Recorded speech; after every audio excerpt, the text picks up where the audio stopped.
Assalamualaikum warahmatullahi wabarakatuh sekalian. Selamat datang kembali di channel Ray Konoha. Apakah penulisan agama di kolom KTP itu mempengaruhi kemajuan suatu bangsa? Apakah penulisan agama dalam kolom KTP itu bagus atau tidak? Apa kelebihan dan kelemahannya? Apa untungnya gitu? Apa untung dan ruginya gitu?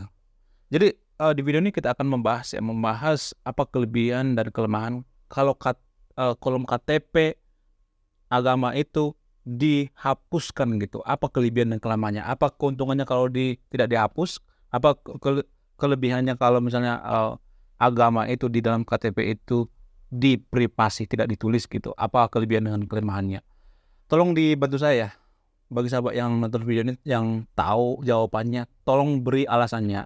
Apa alasannya? Kalau misalnya nggak usah gitu, dihapus aja gitu, apa alasannya? Kalau misalnya lanjut nggak usah dihapus, apa alasannya gitu. Jadi di sini saya bukan berarti saya mengatakan bahwa di kolom KTP itu harus dihapus agama ya, bukan itu tujuan saya. Akan tetapi di sini kita diskusi gitu. Jadi di sini ranah kaum intelektual ya, bagi sahabat yang berpikiran sempit, bagi yang tendensius gitu, yang terlalu fanatik dalam beragama ya, skip aja video ini. Karena nanti bisa salah paham gitu. Kalau cuma baca judulnya doang, cuma nonton sedikit doang, jadi bisa salah paham gitu. Kita akan menggali ya, kita akan mendiskusikan apakah penulisan agama dalam KTP ini mempengaruhi kemajuan suatu bangsa, apakah banyak kerugiannya, apakah banyak kelebihannya dan lain sebagainya. Kita akan mulai dari kerugiannya dulu ya. Nanti kita akan membahas kelebihannya gitu. Jadi saya tidak hanya membahas kerugiannya, akan tetapi kelebihannya juga. Jadi ini adalah keresahan-keresahan saya pribadi ya. Ini adalah keresahan-keresahan dalam pikiran saya gitu, kegusaran-gusaran saya. Oh, kenapa sih di Indonesia itu agama dituliskan dalam KTP gitu? Kenapa privasi gitu? Padahal di luar negeri kan enggak. Mungkin di atas ada yang mengatakan iya karena Pancasila gitu. Di Pancasila kan dituliskan ya. Koreksi saya kalau salah ya. Di Pancasila kan dituliskan hanya ketuhanan yang Maha Esa, bukan keagamaan yang Maha Esa, ya kan? Di situ dituliskan ketuhanan yang Maha Esa, bukan keagamaan yang Maha Esa. Jadi kadang kita salah menafsirkan gitu. Sebenarnya Pancasila itu kan multi tafsir ya, antara sila pertama ke sila kedua juga beda artinya gitu, beda maknanya gitu. Antara sila kedua ke sila ketiga juga beda maknanya gitu. Jadi Pancasila itu harus dimaknai keseluruhan, tidak boleh hanya menyomot-nyomot satu sila-sila saja gitu, harus keseluruhan gitu. Ya sila pertama kan ada kontradiktif gitu ke sila kedua dan lain sebagainya. Bukan berarti saya menyalahkan Pancasila, akan tetapi kalau kita teliti ya lebih dalam Pancasila itu kan sebenarnya multi tafsir gitu. Tapi penafsiran itu beda-beda. Makanya kita harus menafsirnya itu secara keseluruhan gitu, mengartikannya itu secara keseluruhan gitu. Apa kekurangan atau kelemahan kalau KTP itu ditulis agama gitu di kolom KTP? Jadi setelah saya meneliti dan memahami ya, ternyata kekurangannya itu ya, ini hanya terjadi di Konoha ya, bukan di Indonesia ya. Disclaimer dulu ya. Ternyata pihak minoritas itu sangat kesusahan dalam mencari pekerjaan. Lah, apa hubungannya mencari pekerjaan dengan kolom agama di KTP? Sangat berhubungan guys. Karena gini, kalau misalnya kita melamar ya, jujur-jujuran aja ya, jujur-jujuran. Saya nggak suka yang namanya munafik gitu, mau nutupi gitu. Kita jujur-jujuran aja ya. Kalau misalnya kita melamar pekerjaan, kita kan pasti mencantumkan KTP gitu. Dan pihak HRD-nya juga pasti membaca kan agama kita apa gitu. Oke, nggak jadi masalah misalnya sama HRD-nya gitu. Kalau HRD-nya berpikir seperti itu, tapi kalau di negara yang mau agama, ya pasti dia lebih memilih ini dong, yang seiman dengan dia kan, seagama dengan dia. Ya, gini loh. Jujur aja, jangan menutupi ya. 99% orang memilih itu, kalau misalnya memilih persahabatan, pertemanan, misalnya ada 2 orang mau dibantu, misalnya ada satu seiman dengan kita, satu lagi beda iman dengan kita, pasti yang kita bantu itu yang seiman dengan kita. Jujur-jujuran aja. Karena menurut penelitian 90% orang akan membantu yang seiman dengan dia, yang seagama dengan dia gitu. Jujur dan jangan ditutupin gitu. Ya jujur-jujuran aja. Saya nggak terlalu suka yang terlalu menutupi, yang terlalu munafik gitu, lain di mulut, lain di hati gitu. Kalau misalnya seorang HRD ya, dia udah tahu nih agamanya dari KTP-nya gitu. Ada 2 orang kandidat misalnya. Kandidatnya ini sama-sama kompeten gitu, sama-sama berprestasi, sama-sama sesuai dengan bidangnya gitu. Kita butuhnya dua orang nih kita butuh gitu. Si A sama si B misalnya di depan kita. Misalnya saya HRD gitu. Tapi 2 orang ini beda agama gitu. Satu seagama dengan kita, satu lagi beda agama dengan kita. Kalau misalnya kita menilai berdasarkan kinerjanya, kalau kinerjanya sama-sama bagus gimana? Ya kan? Kalau nilainya sama-sama bagus gimana? Kalau memenuhi kriteria dua-duanya gimana? Pasti 90% orang memilih yang seiman dengan dia. Ya kecuali dia sahabat sama yang beda agama dengan kita, sahabatan temennya gitu. Ya beda cerita kan. Kalau misalnya kita nggak kenal dua-duanya, kalau satu seiman dengan kita, satu lagi beda iman dengan kita, yang kita pilih itu seiman guys. Gak usah munafik, gak usah menutupi. Karena saya meneliti secara bertahun-tahun gitu.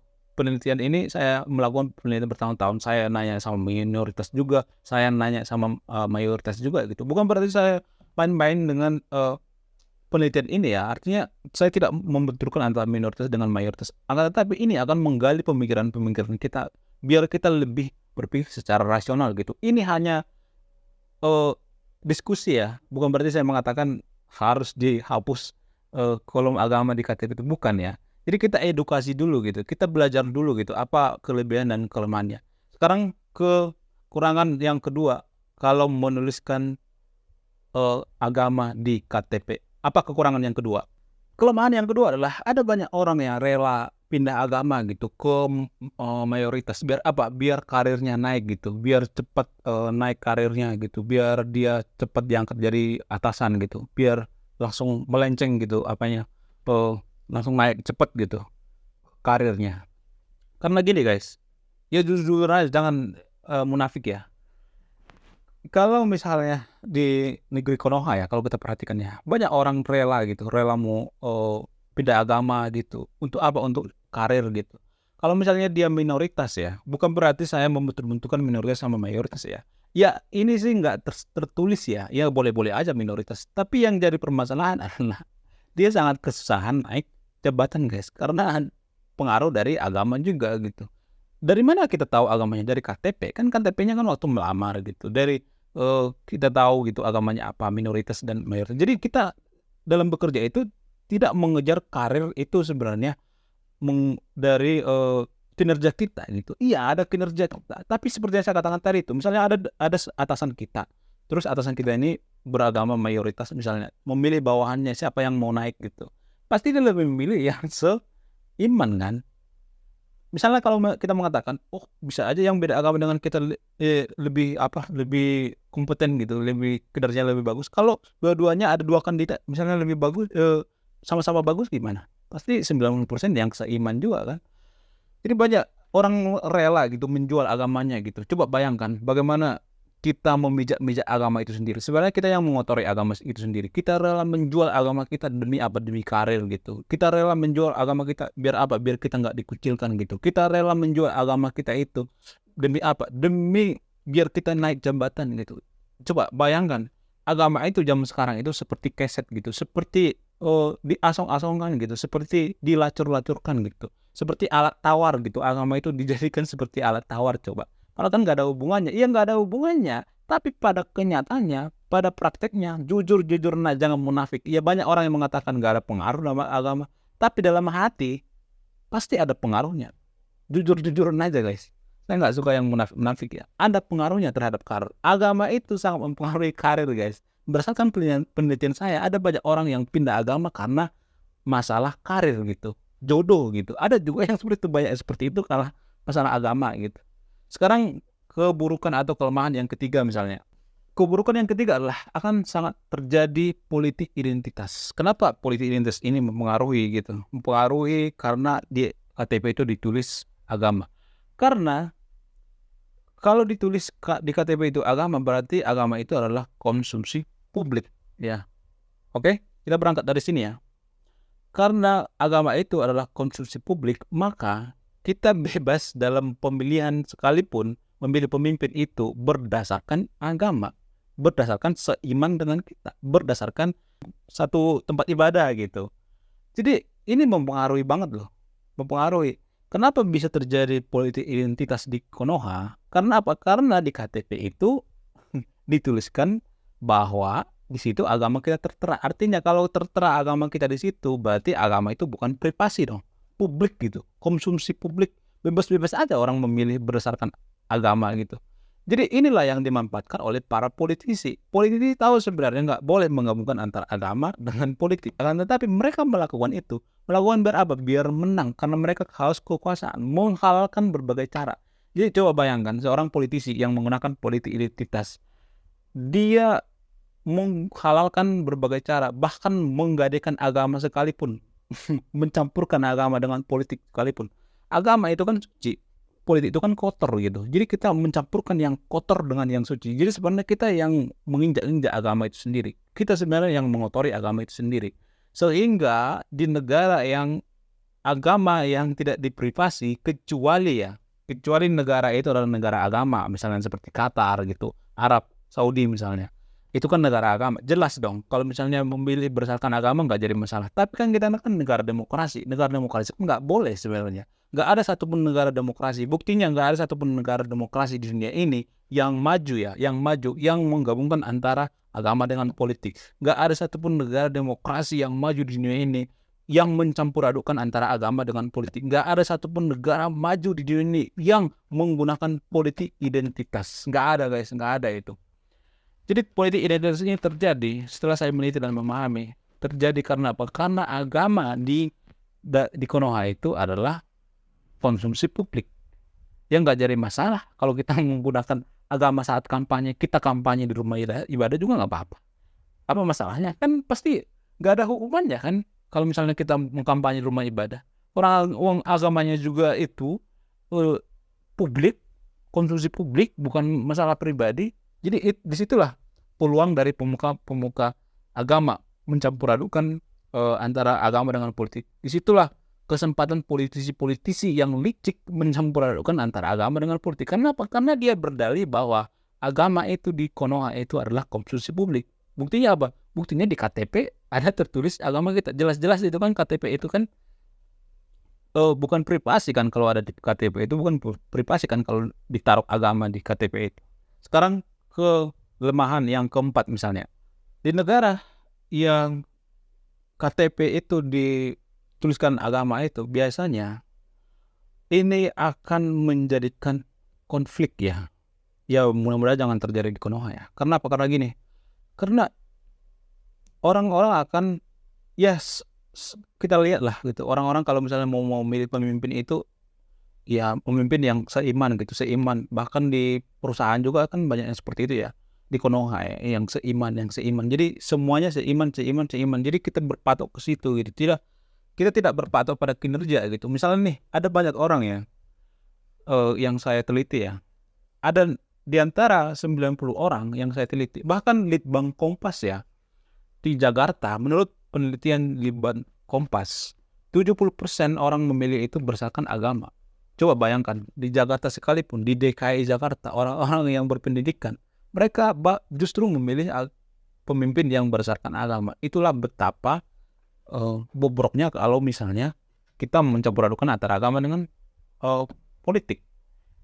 Bukan sebenarnya ya, tradisi beragama ini yang susah gitu, bukan agamanya yang salah. Nggak ada masalah dengan agamanya, orang agamanya juga udah sempurna gitu. Tradisi kita inilah yang harus dirubah gitu. Kita berorientasi pada akhirat gitu. Dalam memilih pemimpin itu juga kita berorientasi pada akhirat, berorientasi pada agama, bukan berorientasi pada kinerja gitu. Harusnya kan apapun agamanya, mau agama minoritas mau mayoritas bodoh amat, yang penting kinerjanya bagus gitu. Itulah pemikiran yang rasional. Tapi tidak semua orang seperti itu. Berdasarkan penelitian di Litbang Kompas, Jakarta sekalipun memilih pemimpin itu berdasarkan agama. Jadi kita sendiri yang bikin negara kita tidak maju. Kita sendiri yang tidak mau berpikir maju gitu. Jadi jangan salahkan pemerintah kalau negara kita tidak maju. Pemerintah atau politisi itu hanya melihat peluang gitu, apa yang disukai masyarakat. Kalau masyarakatnya suka yang berbau agama, maka dia akan menggunakan atribut agama. Makanya itulah alasannya kenapa kalau kita lihat baliho-baliho yang menggunakan peci gitu, menggunakan atribut agama. Tujuannya apa? untuk memanipulasi masyarakat karena itu yang disukai masyarakat gitu. Jadi bisa aja politisi itu sebagai content creator gitu. Content creator itu kan mencari apa yang disukai penontonnya gitu, apa yang disukai masyarakat gitu. Kalau dia sukanya yang berbau agama, dia akan menggunakan agama. Jadi itulah bobroknya kalau kita tidak mengerti apa dampaknya kalau kita menghubungkan antara agama dengan politik. Kalau kita tidak bisa memprivasi agama gitu. Oke, sekarang yang terakhir misalnya, yang kelebihan gitu. Apa kelebihannya kalau agama itu tidak diprivasi gitu? Apa kelebihannya? Kelebihannya cuma satu. Kalau misalnya kita makan sama teman kita gitu, terus ada kan makanan-makanan tertentu yang dilarang, yang haram gitu, nggak bisa dimakan agama tertentu gitu. Ya katanya sih kalau kita tahu agamanya, ya tapi kalau misalnya kalau ketemu yang baru ketemu, bagaimana kita tahu agamanya kan? Orang kita nggak lihat KTP-nya gitu, ya kan? Ya kalau misalnya kita mau makan, ya katanya sih itu alasannya gitu. Kenapa agama itu si KTP ditulis itu kalau mau makan kita bertahu agamanya apa gitu. Tapi kalau kita berpikir secara rasional, ya nggak rasional juga ya.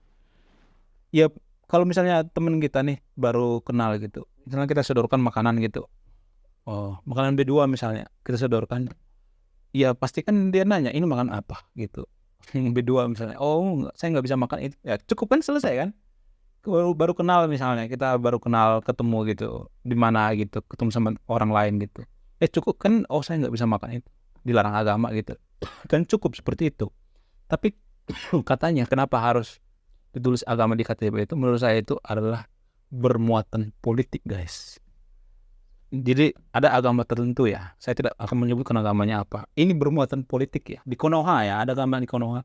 Kenapa di KTP itu dituliskan agama ini bermuatan politik gitu, biar agamanya tidak punah, biar agamanya tetap eksis gitu, biar kita seagama semuanya gitu. Tapi ini hal terjadi di Konoha ya, bukan di Indonesia ya. Disclaimer dulu, saya tidak mengatakan hanya ini di Indonesia, tapi di Konoha. Oke, terima kasih sudah menyimak dan memahami video ini. Sebelum saya tutup video ini, saya akan memberikan salah satu pesan moral. Pesan moralnya adalah, coba sebutkan satu negara maju di dunia ini, negara maju yang demokrasi, yang menggabungkan antara agama dengan politik, yang tidak memprivasi agama, yang menuliskan agama di KTP-nya. Coba sebutkan salah satu. Kalau ada, saya transfer 1 juta. Saya Ray Konoha, salam rasional.